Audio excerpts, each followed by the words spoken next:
Hey friends, if you wish to set up a static IP address and change the DNS server on your Windows computer, then please watch this video. I will guide you through the process.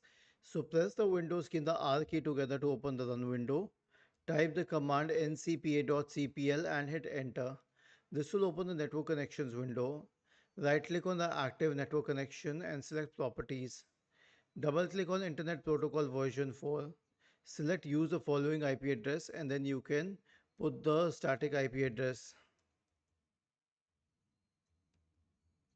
Okay. And the subnet mask will come up automatically. And then the default gateway.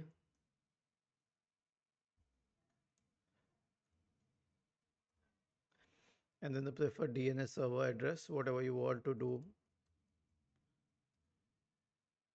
Okay. And then hit enter and click on OK. Was this helpful? If yes, then please subscribe to the channel. If not, then let us know in the comment section of the video on how we could help you further.